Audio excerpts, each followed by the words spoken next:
Khairatabad MLA Danam Nagender పై అనర్హత వేటు వేయాలని బీజేపీ డిమాండ్ చేస్తోంది.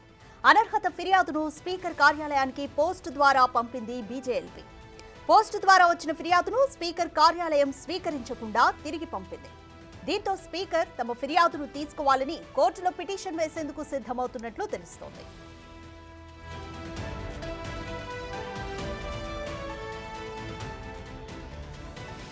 మోర్ డీటెయిల్స్ మా ప్రతినిధి వెంకట్ అందిస్తారు. వెంకట్, ఖైరతాబాద్ ఎమ్మెల్యే దానం నాగేందర్ పై అనర్హత వేటు వేయాలని బీజేపీ డిమాండ్ చేస్తుంది. దీనికి సంబంధించి స్పీకర్ కార్యాలయం నుంచి లేఖను కూడా తిప్పి పంపింది.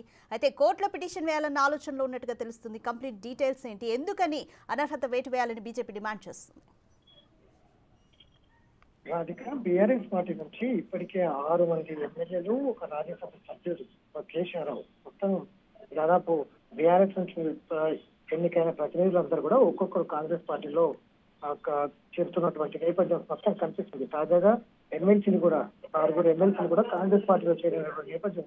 ఇక తాజాగా ఎవరైతే బీజేపీ అంటే బీఆర్ఎస్ లో నుంచి కాంగ్రెస్ పార్టీలోకి వస్తున్న నేతల్లో కేవలం ఒక దానం నాగేందర్ మీదనే అనర్హత వేటు వేయాలని బీజేపీ పట్టుబడుతోంది. ఎందుకంటే ఆయన ఖైరతాబాద్ నుంచి బీఆర్ఎస్ పార్టీ గుర్తు మీద ఖైరతాబాద్ నుంచి ఎమ్మెల్యేగా గెలిచారు. ఆ తర్వాత కాంగ్రెస్ పార్టీలో చేరారు. కాంగ్రెస్ పార్టీ నుంచి ఎంపీగా సికింద్రాబాద్ పార్లమెంట్ స్థానం నుంచి ఎంపీగా పోటీ చేసి ఓడిపోయారు. సో ఇప్పుడు సాక్ష్యాధారాలన్నీ కూడా ఉన్నాయి.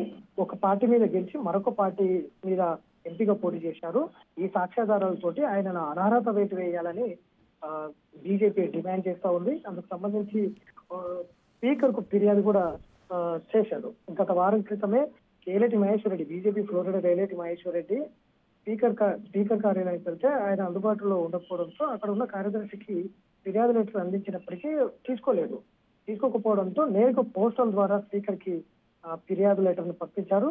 అయినా కూడా పోస్టల్ ద్వారా వెళ్ళిన ఫిర్యాదు లెటర్ ని కూడా తిరిగి మళ్ళీ రిటర్న్ పంపించినటువంటి నేపథ్యం కనిపిస్తుంది. దీంతో ఎందుకంటే మిగతా చేరినటువంటి ఎమ్మెల్యేలు ఎలాంటి సాక్ష్యాధారాలు లేవు, పార్టీ ఫిరాయింపులు చేసిండ్రు, కానీ వేరే పార్టీ గుర్తు మీద ఎక్కడ కూడా పోటీ చేసినటువంటి సందర్భాలు లేవు. కేవలం ఒక దానం నాగేందర్ మాత్రమే ఖైరతాబాద్ నుంచి గెలిచే ఒక బీఆర్ఎస్ లో గెలిచి సికింద్రాబాద్ పార్లమెంట్ స్థానం కాంగ్రెస్ పార్టీలో పోటీ చేశారు. ఇంతకన్నా సాక్ష్యాధారాలు ఏం కావాలి స్పీకర్ కి? ఖచ్చితంగా దానం నాగేందర్ ని అనర్హత వేటు వేయాలి అనేది బీజేపీ డిమాండ్ చేస్తుంది.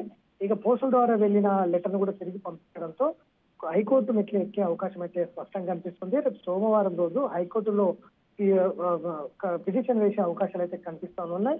దానం నాగేందర్ ని అనర్హత వేటు కింద ఆయన సస్పెండ్ చేయాలి, ఆయన ఎన్నికలు రద్దు చేయాలంటూ కూడా కోర్టు మెట్లు ఎక్కే అవకాశాలు అయితే స్పష్టంగా కనిపిస్తున్నాయి. ఒకవేళ బీజేపీ ఖచ్చితంగా పట్టుబడుతున్నటువంటి అంశం, ఒకవేళ అన్ని సాక్ష్యాధారాలు ఉన్నాయి కాబట్టి అనర్హత వేటు పడితే కనుక ఖైరతాబాద్ లో ఉప ఎన్నిక వస్తుంది. ఉప ఎన్నికలు ఖచ్చితంగా మళ్ళీ మేమే గెలుస్తామని ఒక ఆశాభావంతో అయితే బీజేపీ ఉంది. ఆ సందర్భంగానే కేవలం ఒక దానం నాగేందర్ మీదనే వేటు వేయాలనేది అయితే బీజేపీ డిమాండ్ చేస్తున్నటువంటి నేపథ్యం అయితే కనిపిస్తా ఉంది. ఇట్లా వరుసగా బీఆర్ఎస్ నుంచి వచ్చినటువంటి నేతలు ఎవరు కూడా కాంగ్రెస్ పార్టీలో చేరుతున్నారు, బీజేపీ పార్టీలో ఎవరు చేరడం లేదు. కేవలం ఇట్లాంటి ఎవరైతే పార్టీ ఫిరాయింపులు చేసిన తర్వాత ఇట్లాంటి ఒక పార్టీ మీద గెలిచి మరొక పార్టీ మీద పోటీ చేయడం వంటి అంశాలు ఎవరైతే ఉన్నారో వారి మీద ఖచ్చితంగా మేము లీగల్ గా ఫైట్ చేస్తాం. ఖచ్చితంగా ఆ ఎన్నిక కావచ్చు, ఆ శాసనసభ సభ్యత్వాన్ని రద్దు చేసే విధంగా ఫైట్ చేస్తాం, లీగల్ గా ముందుకు వెళ్తాం అనేది అయితే బీజేపీ డిమాండ్ చేస్తుంది. అందులో భాగంగానే ఆ దానం నాగేందర్ మీద ఆయన ఫిర్యాదు చేసినప్పటికీ స్పీకర్ స్పందించలేదు. స్పీకర్ అందుబాటులో లేరు. అందుబాటులో లేకుండా కార్యదర్శికి ఇచ్చిన ఆ ఫిర్యాదు లెటర్ తీసుకోలేదు. అనర్హత వేటు వేయాలని ఇచ్చినటువంటి లెటర్ తీసుకోలేదు. పోస్టుల ద్వారా పంపించిన కూడా తిరిగి రిటర్న్ పంపించడంతో ఇప్పుడు కోర్టు స్పష్టంగా కనిపిస్తుంది. మరి ఒకవేళ సోమవారం పిటిషన్ ఒకవేళ హైకోర్టులో పిటిషన్ వేస్తే కనుక కోర్టు ఏ విధమైనటువంటి తీర్పు ఇస్తుంది? కరెక్ట్ నిబంధనలకు విరుద్ధంగానే ఆయన ఒక పార్టీలో గెలిచి ఇంకొక పార్టీలో గెలిచారు కాబట్టి కోర్టు ఇచ్చే తీర్పు పైనే దానం నాగేందర్ భవితవ్యం ఉంటుందనేది కూడా బీజేపీ వర్గాలు చెప్తున్నటువంటి నేపథ్యం అయితే స్పష్టంగా కనిపిస్తుంది. Thank you Venkat.